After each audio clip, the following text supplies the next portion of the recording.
होश में आओ, होश में आओ, होश में आओ, बांग्लादेश होश में आओ, होश में आओ, होश में आओ, भारत माता के जय, भारत माता के जय, हिंदुस्तान जिंदाबाद, जिंदाबाद, जिंदाबाद। बार जो डिबेट में कहीं भी बैठते हैं, बात करते हैं, पाकिस्तान, बांग्लादेश, यूक्रेन, वहाँ सामाजिक तत्व से काम कर रही है, चाहे हो रही है, तो वहाँ से उस देश की नुकसान है।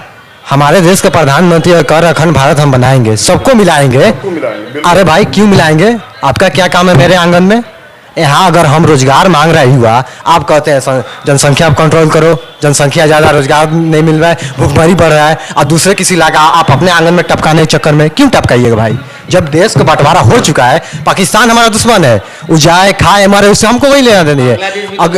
बांग्लादेश भी दुश्मन है हमारा, एक देश सब जैसा, अमेरिका भी दुश्मन है, चीन भी दुश्मन, सब दुश्मन है। वो खाए मरे क्या नहीं करे। अब एक अगर आपको लग रहा है किसी जाति विशेष धार्मिक धर्म को टारगेट किया जा रहा है, तो पहले सबसे पहले हम अपने आंगन में झांके, हमारे आंगन में क्या हो रही है। सबसे बड़ी सबसे सुंदर हमारे पास लोकतंत्र है, और लोकतंत्र को ताक पे रख के यहाँ की सरकार काम कर रही है, और वो भी वो सरकार उनके इशारा अब चल रही है। जो यहाँ पे एक धार्मिक संगठन है जिन्होंने 55 साल लगभग हमारे तिरंगा को अपमान किया, अपने स्वीकारने से भी इनकार किया, उस सरकार को आप उस संगठन का बढ़ावा दे रहे हैं। यहाँ पे क्या हुआ यार, यहाँ संभल की घटना, अगर कोई पक्ष जाकर और कोर्ट में हम अगर कोई दायर कर दें बगैर नोटिस भी के, आप 12 घंटा में याचिका खारिज कर दीजिएगा।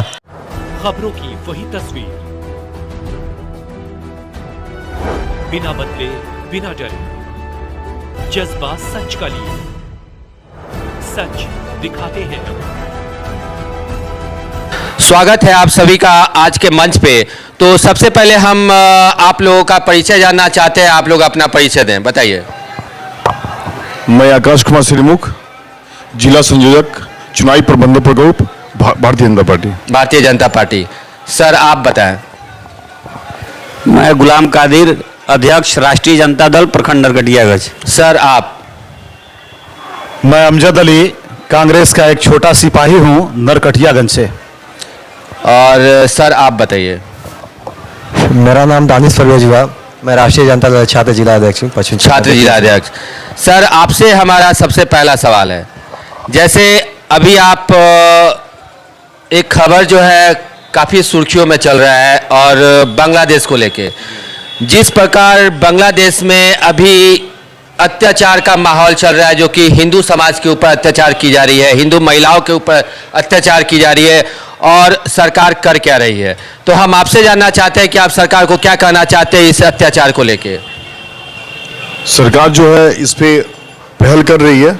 क्या पहल की है? पहल ये कर रही है कि जो भी आपने देखा है कि जो कानून, नया कानून जो अब हमारे देश के लिए जो बना हुआ है, तो मैंने हिंदू के लिए जो है मात्र कंट्री एक ही है, हिंदुस्तान है, दूसरा कोई कंट्री है नहीं, और 56 कंट्री जो है मुस्लिम देश है।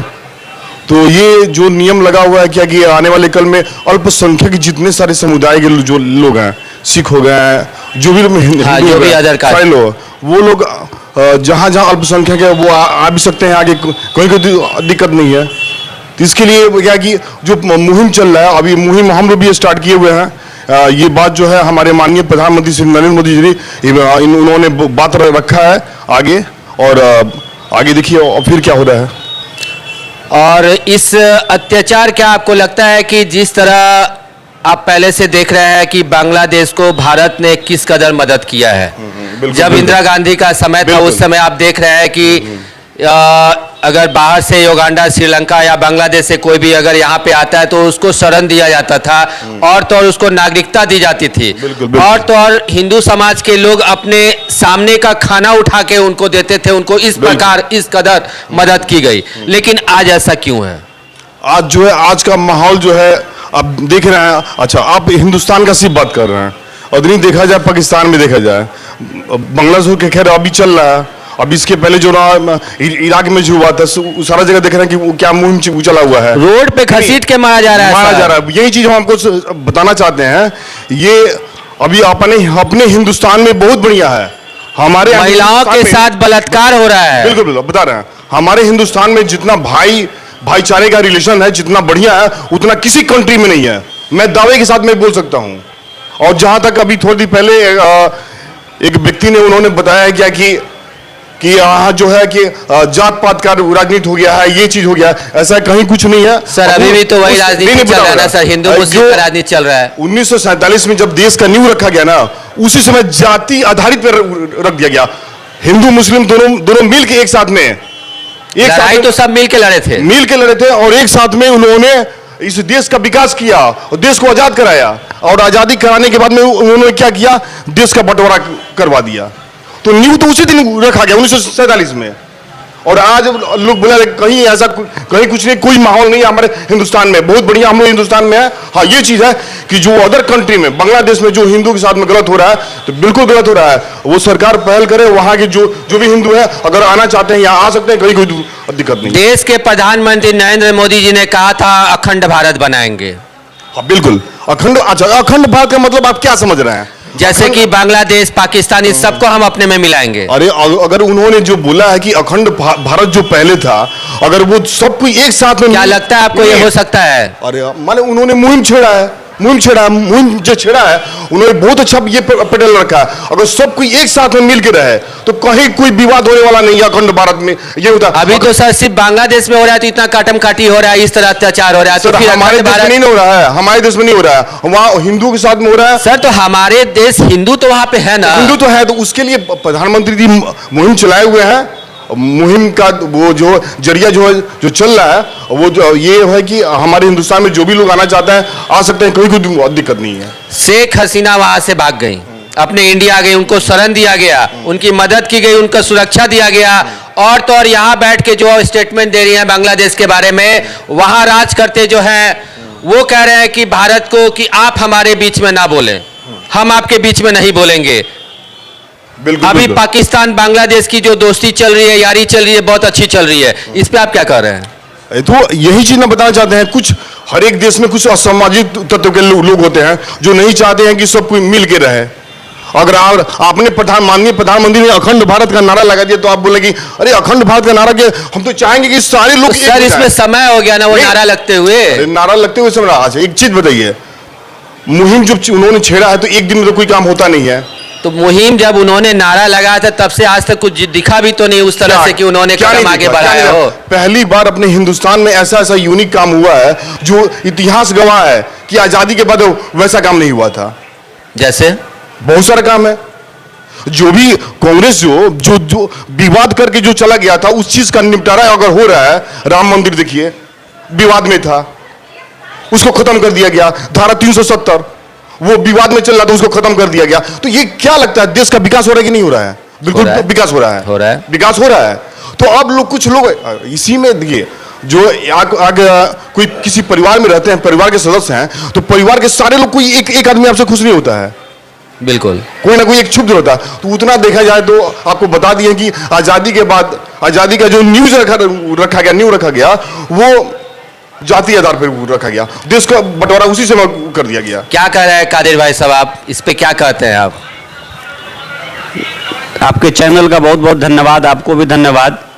कहने का मतलब है कि आज हम लोग जिस डिबेट में बैठे हैं, इस डिबेट का उद्देश्य है कि बांग्लादेश में जो हमारे हिंदू भाई हैं, जो अल्पसंख्यक हैं, उनके साथ जिस तरह से अत्याचार हो रहा है, उस मुद्दे पर हम लोगों को ज़्यादा बात करनी है कि लेकिन वो मुद्दा होने का जरिया भी तो हिंदू मुस्लिम ही है। मैं उसी पे आ रहा हूँ। मैं बता रहा हूँ कि बांग्लादेश का वजूद ही भारत से है। बांग्लादेश आज अपने देश के अंदर जो उसके चीफ आर्मी चीफ जो थे, वो मैं सुना था स्टेटमेंट दे रहे थे, भारत को और धमकी दे रहे थे। तो मैं बताना चाहता हूँ कि 1971 में पाकिस्तान से बांग्लादेश को अलग कर दिया गया। वो भारत की सरकार ने की, भारत का एडमिनिस्ट्रेशन ने बांग्लादेश को वजूद में लाया और उसको पूर्वी पाकिस्तान से बदल करके बांग्लादेश बनाया। और वहाँ हमारे अल्पसंख्यक आज से नहीं, बहुत सालों से खुशी खुशी रहते आ रहे थे। लेकिन अचानक ऐसा क्या हुआ कि वहाँ अल्पसंख्यकों के साथ जो है इस तरह से हालात पैदा हो गए। तो कहीं ना कहीं सरकार से क्या करना चाहते हैं? कहीं ना कहीं जो माननीय प्रधानमंत्री हैं मोदी जी, इनकी जो विदेश नीति है, कहीं ना कहीं वहाँ फेल्यूर नजर आ रही है। इसलिए कि आप अपने आप को सुपर पावर कह रहे हैं। उसी 71 की लड़ाई की मैं बात बता रहा हूँ। कैप्टन हमीद एक मुस्लिम का बच्चा ये नहीं सोचा कि पाकिस्तान के टैंक में मुझे कूदना है, वो कूदा, एक मुस्लिम का बच्चा कूदा टैंक में और शहीद हुआ, तब जाके उस बांग्लादेश का वजूद बना। और यही भारतीय सेना लाहौर तक पाकिस्तानियों को खदेड़ करके ले गई थी और वहाँ के जो कैप्टन थे हथियार डाले थे। तो ये भारतीय सेना है। और आज एक मामूली 2 कौड़ी का बांग्लादेश का चीफ धमकी दे रहा है भारत को।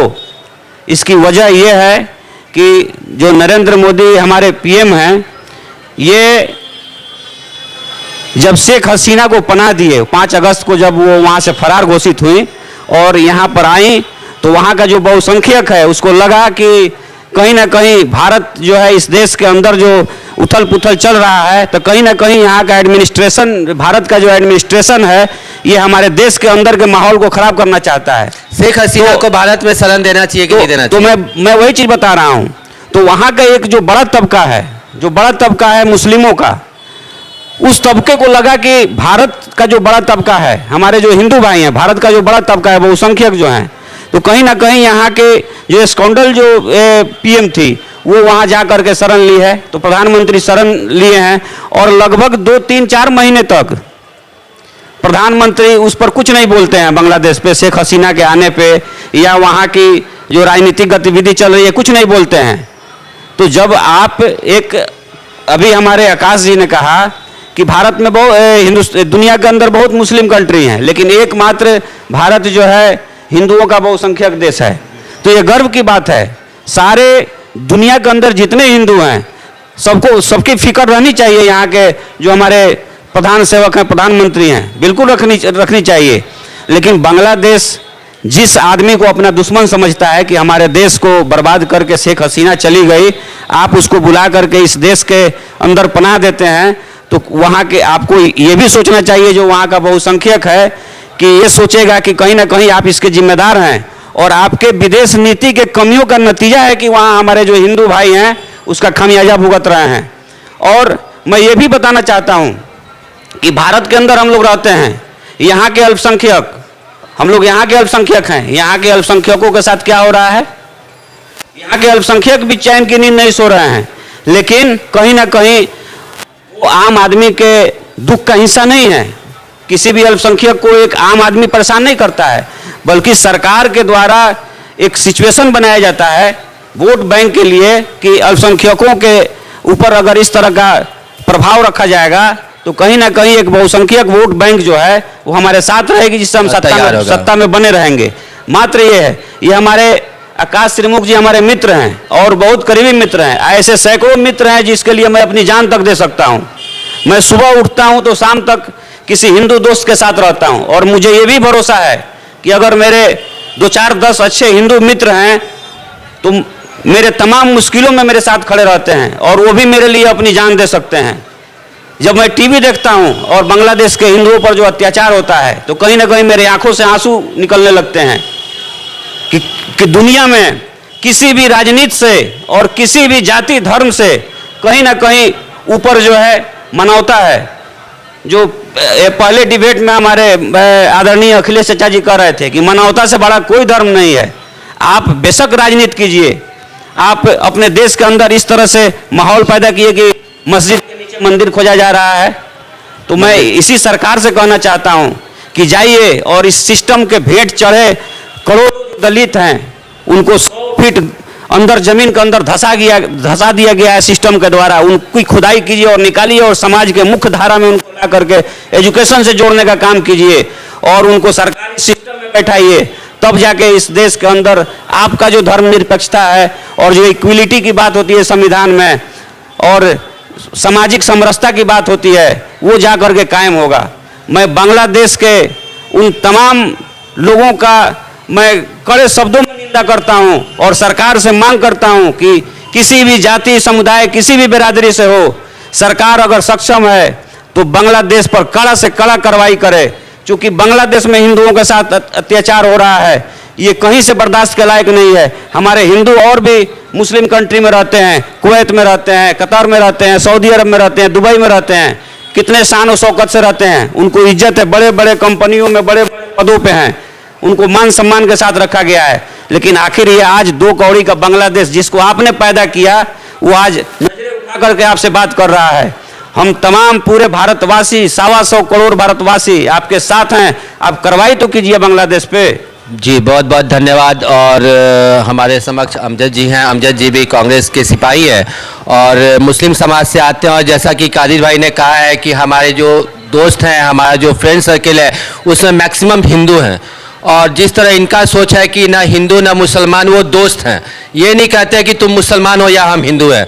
तो इसको लेके हिंदू और मुसलमान को लेके ही राजनीति का गेम खेला जा रहा है आज के समय। और बांग्लादेश में भी यही मुद्दा है। और इसको लेके किस प्रकार हिंदुओं पे अत्याचार किया जा रहा है, इस पे आप क्या कहते हैं? सबसे पहले तो मैं आपके इस चैनल को मेरे तरफ से धन्यवाद है, नमस्कार है।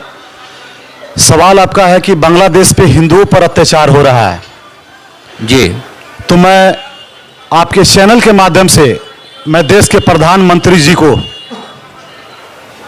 मैं भी भारतीय हूं, मैं भी हिंदुस्तानी हूं, मैं उनका निगाह इस भारत के अल्पसंख्यक पे बेडालना चाहूंगा कि आज जो बीज बोया जा रहा है,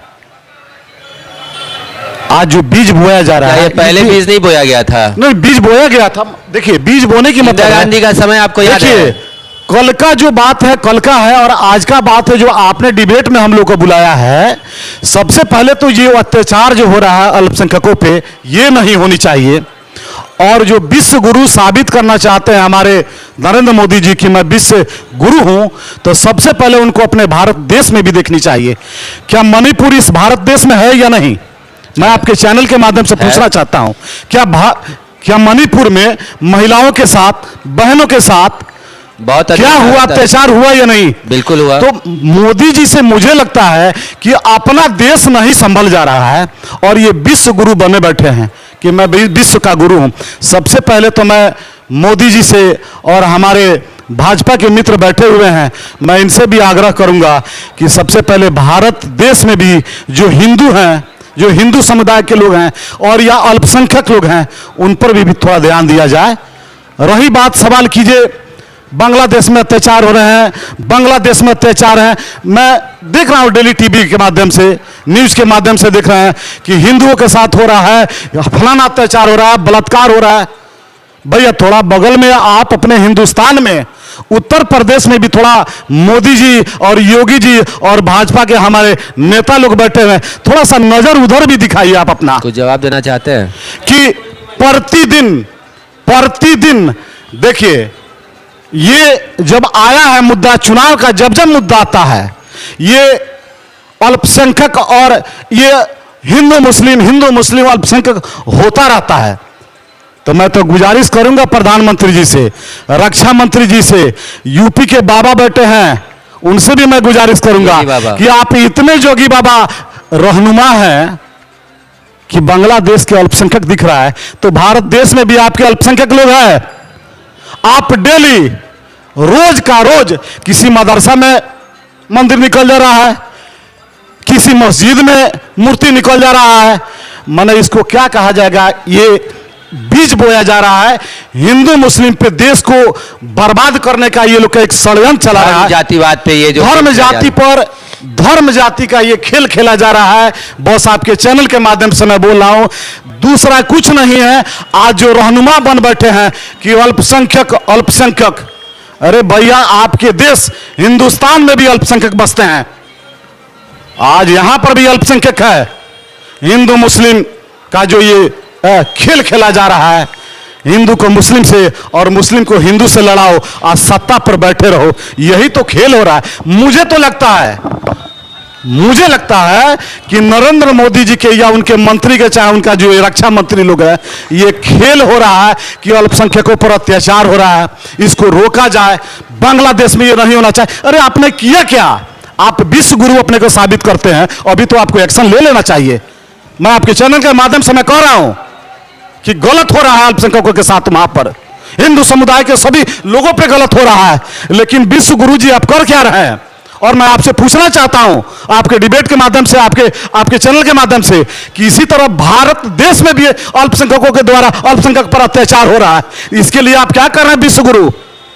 आपको भी करना चाहिए। ये क्या हो रहा है आप बताइए। एक मिनट, मैं आपको एक बात बता दूं। आप जो बार बार बोल रहे हैं विश्व गुरु, सबसे पहले मैं आपको बता चुका हूं कि हिंदुस्तान का जो नींव रखा गया वो जाति आधार पर रख दिया गया। हिंदू मुस्लिम एक साथ में मिलकर लड़े, उस समय बांट दिया गया। और जहां तक आपने बताया है, अभी अभी बांग्लादेश का बात आया है। इसके पूर्व में यूक्रेन में क्या हुआ था? यूक्रेन में एक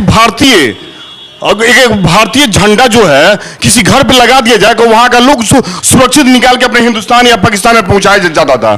ये है हिंदुस्तान, ये है माननीय प्रधानमंत्री श्री नरेंद्र मोदी। और आप बोल रहे हैं कि विश्व गुरु, अरे विश्व गुरु अभी हालात जो है, हालात वहां के कुछ असामाजिक तत्व के हर एक देश में लोग हैं, वहां भी असामाजिक तत्व के लोग हैं। ऐसा अगर नहीं रहते हैं तो शेख हसीना वहां से भाग के हिंदुस्तान नहीं आती। कहने का मतलब ये कह रहे हैं कि 1947 में जो है जातीय जो है आधार बना करके जो है देश को बांट दिया गया।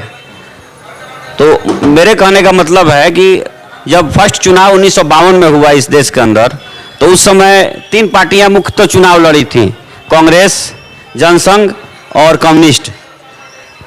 तो लोगों के पास जनसंघ एक विचारधारा था जो चाहती थी पार्टी की इस देश को हिंदू राष्ट्र बनाया जाए। तो उस समय हमारे देश के जो हिंदू भाई थे, इस समय जो इस देश के बहुसंख्यक थे, उन्होंने जनसंघ के विचारधारा को स्वीकार नहीं किया। उन्होंने स्वीकार किया कि इस देश को सेकुलरिज्म के पैदान पर रखेंगे, धर्मनिरपेक्षता को हम लोग बनाए रखेंगे और इस देश का बुनियाद धर्मनिरपेक्ष ही रहनी चाहिए ताकि इस देश में हिंदू मुस्लिम एकता हमेशा रहे। लेकिन ऐसा हुआ तो नहीं ना आज के। ऐसा नहीं हुआ, लोगों ने नकार दिया जनसंघ को। नहीं, नकारा नहीं, आपको मैं बता दूं, लोगों ने नकारा था जो ट्रेन और हिंदुस्तान से जो पाकिस्तान में हुआ था, क्या हालात उस समय हुआ था। अगर उस तरह का बंटवारा हुआ, जिस तरह का एक नहीं होता है क्या कि एक किसी परिवार का जो बंटवारा होता तो काट मार करके बंटवारा उस समय हुआ, शांतिपूर्ण से कहां हुआ बंटवारा नहीं हुआ। ये कई हजार लाखों लोग मुस्लिम हिंदू मारे गए, उस समय भी मारे गए। ये कौन सा विचारधारा है? आपने जबरदस्ती उस विचारधारा को लागू किया, ऐसा कहीं कुछ नहीं था। लोगों का क्या था? आप हिंदू मुस्लिम सभी मिल के लड़े और देश का आजाद करवाए। मैंने ये बोला है, आजाद करवाए। क्या कारण हुआ कि सबको बांट दिया गया आजादी के बाद? मैंने इस बात को बोला। मैं जवाब दे रहा हूं। कहीं ना कहीं बंटवारा से नुकसान अगर यहाँ के हिंदुओं की हुई तो मुसलमान भी ऐसा नहीं है कि उस नुकसान से अलग रहे।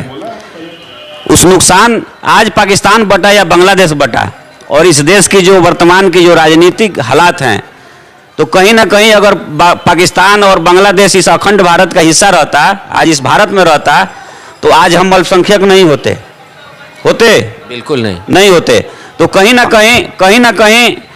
ना कहीं ये नुकसान हमारा है कि अगर यहाँ के मौलाना आज़ाद जामा मस्जिद के छत पर चढ़ के कहते थे कि मत जाओ, इस देश को आज़ाद हमने कराया है, इस देश की मिट्टी में हमारी खून है, हमारे बुजुर्गों के कब्रें हैं, यहाँ हमारी यादें हैं, मत जाओ इस वतन को छोड़ के, ये हिंदुस्तान हमारा है, हम सबका हिंदुस्तान है। तो उस समय लोगों ने जिन्ना को नहीं माना।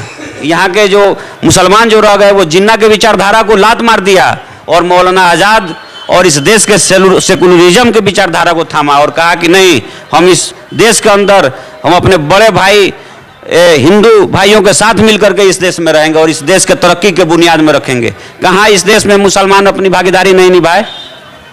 हर क्षेत्र में आज मुस्लिम जो हमारे लड़के हैं या जो भी साइंटिस्ट आए हैं या बड़े बड़े डॉक्टर इंजीनियर या हर पुलिस क्षेत्र में हो या सरकारी महकमे में मुसलमान अपना सेवा दे रहे हैं ईमानदारी से। सर, जैसा कि सर ने बताया कि चाहे हिंदू हो या मुस्लिम हो, कुछ असामाजिक तत्वों द्वारा जो है हर तरह का इस तरह की घटनाएं होती हैं।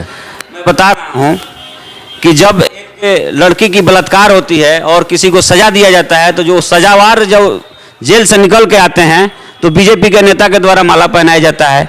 जब किसी को गौ मांस के नाम पर किसी की हत्या होती है तो बीजेपी के नेता उसको माला पहना के पार्टी में शामिल करते हैं। आपको मैं बता दूं, मैं ये कहना चाहता हूं कि ये सेकुलरिज्म नहीं है, ये कहीं ना कहीं ये आपसी भाईचारा को खत्म करने की साजिश है और वो सिर्फ साजिश आम नागरिक नहीं चाहता है कि आपसी भाईचारा।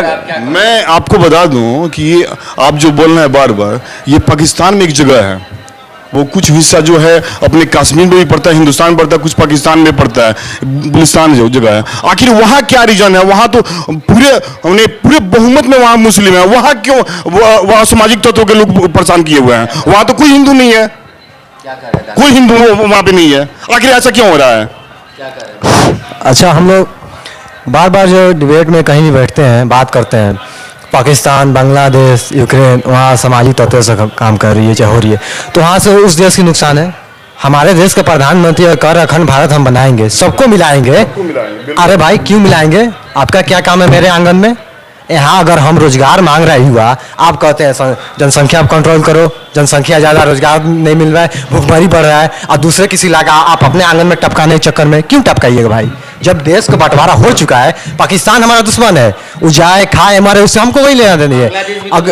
बांग्लादेश भी दुश्मन है हमारा, एक देश सब जैसा, अमेरिका भी दुश्मन है, चीन भी दुश्मन, सब दुश्मन है। वो खाए मरे क्या नहीं करे। अब एक अगर आपको लग रहा है किसी जाति विशेष धार्मिक धर्म को टारगेट किया जा रहा है, तो पहले सबसे पहले हम अपने आंगन में झांके, हमारे आंगन में क्या हो रही है। सबसे बड़ी, सबसे सुंदर हमारे पास लोकतंत्र है, और लोकतंत्र को ताक पे रख के यहाँ की सरकार काम कर रही है, और वो सरकार उनके इशारा अब चल रही है। जो यहाँ पे एक धार्मिक संगठन है, जिन्होंने 55 साल लगभग हमारे तिरंगा को अपमान किया, अपने स्वीकारने से भी इनकार किया, उस सरकार को आप उस संगठन का बढ़ावा दे रहे हैं। यहाँ पे क्या हुआ यहाँ संभल की घटना? अगर कोई पक्ष जाकर और कोर्ट में हम अगर कोई दायर कर दें, बगैर नोटिस भी गए, आप 12 घंटा में याचिका खारिज कर दीजिएगा। कहाँ गया भाई हमारा लोकतंत्र? वहाँ लोकतंत्र खत्म हो चुका है। यहाँ पे जो अभी हमारे देश में चल रहा है, यहाँ पर ना कोई हिंदू लड़ रहा है, ना ही कोई मुस्लिम लड़ रहा है, बल्कि जानबूझ के सरकार लड़ाने के काम कर रही है। और बांग्लादेश में जो आपने घटना हो रहा है, हम आपको बता देना चाहते हैं, जो मीडिया अगर किसी भी देश को बनाने और बिगाड़ने में 50% मीडिया के हाथ रहती है। 50%, 50 नहीं 60% उसको आप कहिए। आप जो दिखाइएगा वही हम देखेंगे। आप क्या दिखा रहे हैं हमको? आप दिखाना क्या चाहते हैं हमको? जिस टाइम में स्थिति बांग्लादेश खराब था, उस टाइम में एक्शन लेना चाहिए विदेश मंत्रालय। किस लिए बनाया जाता है विदेश मंत्रालय? उस टाइम पे कोई एक्शन नहीं लिया। दिन पे दिन बढ़ती गई घटनाएं वहाँ पे। उसके बाद अब जा करके जब घटना पूरा चरम सीमा पे अपने आ चुकी है, अब न्यूज चैनल डायरेक्ट उसी को दिखा रहा है, जो एक दूसरे जाति धर्म को लड़ाया जा रहा है और बहुसंख्यकों को मारा जा रहा है। लेकिन हमारे देश के कोई न्यूज़ चैनल में कहाँ दिखाया जा रहा है? कहीं दिखाया जा रहा है? अभी की घटना कुछ दिन, एक हफ्ता नहीं हुआ, 25 वर्ष का लड़का, 3 लड़का मिल करके 15 वर्ष के करीब 12 वर्ष के 2 लड़का को जबरदस्ती मार रहा है, कह रहा है तुम जय श्री राम बोलो। कहाँ गया यहाँ पर? आप यहाँ पर नहीं दिख रहे हैं। लेकिन आज का जो मुद्दा हमारा बांग्लादेश है जी, तो बांग्लादेश को लेके आप क्या कर रहे हैं?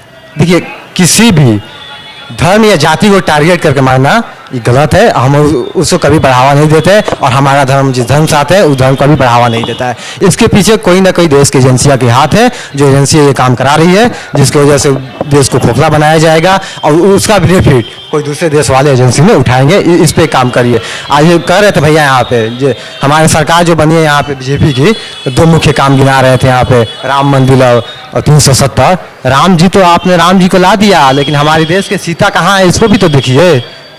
13 लाख नाबालिग लड़कियां इस देश से गायब हो चुकी है। 13 लाख नाबालिग लड़कियां गायब हो चुकी है। और हमारे नज़र में वो सीता माँ ही है, वो हमारी नज़र में सीता माँ है। वो कहाँ गई? उनको कौन लाएगा? आप राम मंदिर बना दिए, बहुत खुशी की बात है भाई, राम मंदिर बनाइए। हमने स्वीकार किया, जबकि वहाँ पे कोई राम मंदिर नहीं था, कहीं भी नहीं दिया है, कहीं कोर्ट का आदेश नहीं है जो राम मंदिर वहाँ पे था, लेकिन उसको हमने स्वीकार किया। छुट्टी कर रहे हैं, अब राम के नाम पे छुट्टी कर रहे हैं, और राम को ये लोग काल्पनिक बताते हैं। राम के नाम पे आप लोग छुट्टी कर रहे हैं, लेकिन राम को काल्पनिक आप बता रहे हैं। ऐसा कहीं कुछ नहीं है। देखिए, हम ये मुद्दा जो है ना, यहाँ जो मुद्दा बांग्लादेश का मुद्दा रखा गया है, इसी मुद्दे पे बात होनी चाहिए। एकदम बिल्कुल होना चाहिए। हम किसके लिए बांग्लादेश के मुद्दा का क्यों बात करेंगे भाई? पहले हमारा भाई, अगर हम भाईचारा का कायम करना चाहते हैं, हमारा भाई सही ही नहीं है, हम दूसरे के भाई को क्या देखने जाएंगे भाई? वो भाई क्या कर रहे हैं? भाईचारा निभाने के लिए तो वो तो बोल रहे ना, अखंड भारत के लिए, सबको बोल रहे मिलाने के लिए। जब भाईचारे की बात बताने तो भाईचारे के लिए तो अखंड भारत बोल रहे हैं। क्यों प्रधानमंत्री भाईचारा? अब क्यों भाईचारे की बात बोलते हैं? भाईचारे की बात हम भी बता रहे हैं। ये हमारे परम मित्र हैं, हम लोग दोनों आदमी एक ही बगल में रहते हैं, लेकिन भाईचारा हम लोग में बहुत ज्यादा है। हमारे पास भाईचारे इसके पूर्व में जो भी सरकार ने गलती काम कर दी है, हम लोग भाईचारा को निभाने जा रहे हैं, तो क्या दिक्कत है? सुधारने का काम हम लोग कर रहे हैं। आप अखंड भारत पहले सुनिए, क्यों आप कहिएगा अखंड भारत बनाने से देश के डेमोक्रेसी डेवलप कर जाए, जीडीपी बढ़ जाएगी, अर्थव्यवस्था बढ़ सकती है देश की।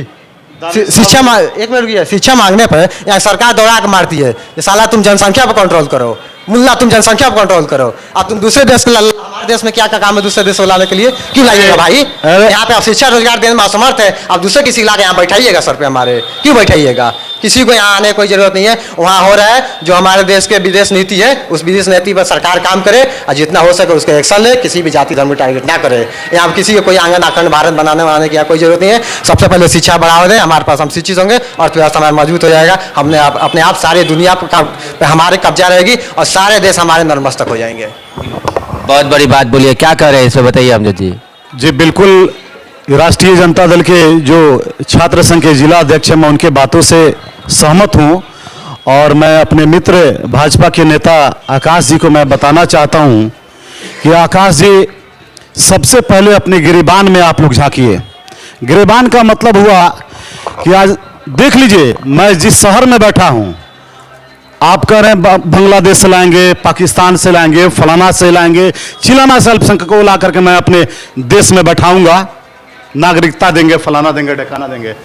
आप मेरे देश का हालात देख लीजिए। ये कह रहे हैं ना, कल के स्टेटमेंट में कल की ये बात बोले जी, मैं बता आज अगर वो बोल रहे हैं बिल्कुल अच्छी बोल रहे हैं। देखिए जो हालात जो चल रही है, देखिए सबसे बड़ी बात है कि आप अपने गिरेबान में झांकिए, आप अपने जमीन को देखिए कि आपके जमीन पे आज जो दूसरे कंट्री से, देश से आप रहनुमा जो बन बैठे हैं कि बांग्लादेश से लाएंगे, पाकिस्तान से लाएंगे, चाइना से लाएंगे, नेपाल से लाएंगे, फलाना से लाएंगे।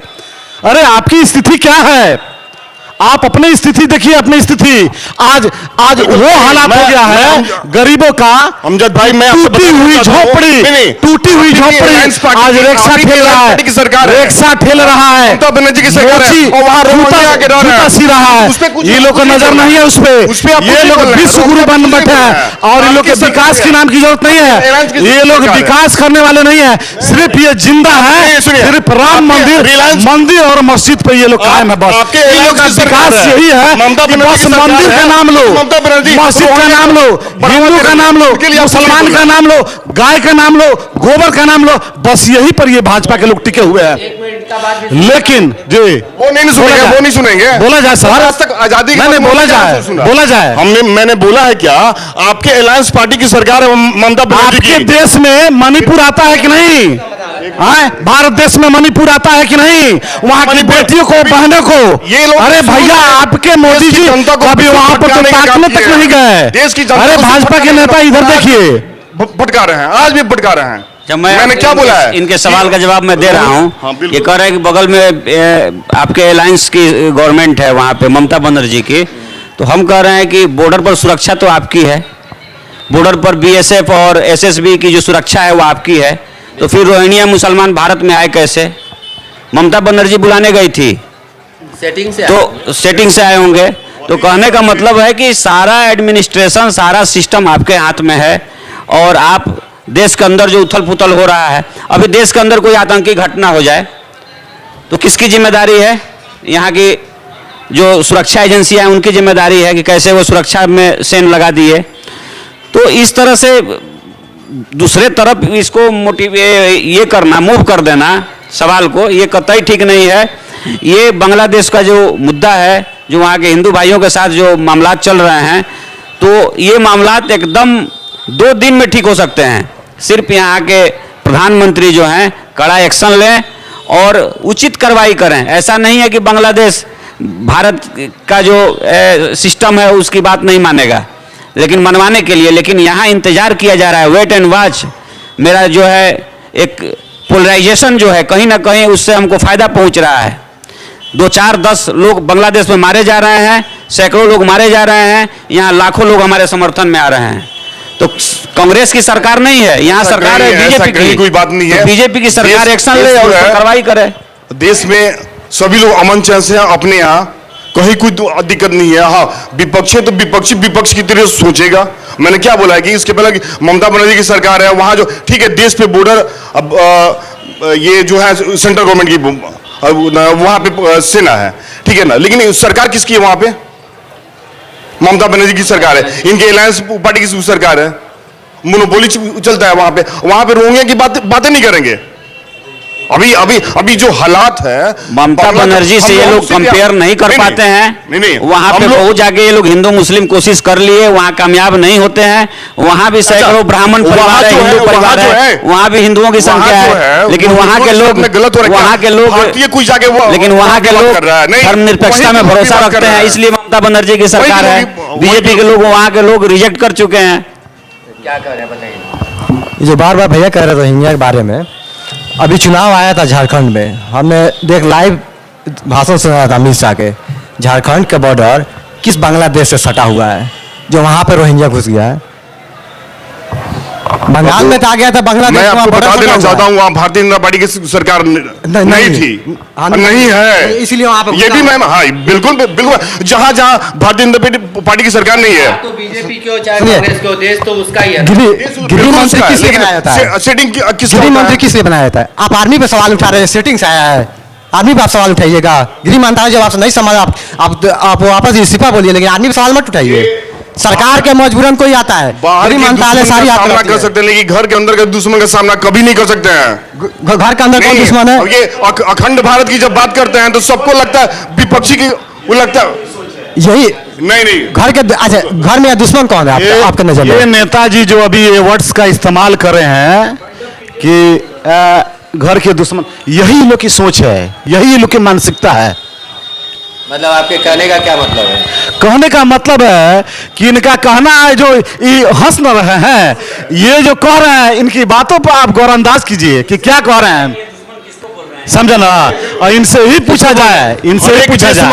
असामाजिक तत्व के लोग हैं वहां भी, आगे हालात बना बांग्लादेश में असामाजिक तत्व के लोग हैं वहां पर। आप उठा के देखिए कौन लोग हैं, बिल्कुल आपका पता लग जाएगा कौन है सामाजिक तत्व, कौन लग रहा है? सामाजिक तत्व के कौन लोग हैं जैसे आपको भी पता है, मीडिया को तो मीडिया सब जानती है। खुल के बोलिए ना इसको। खुल के क्या बोलना, आपको भी पता है।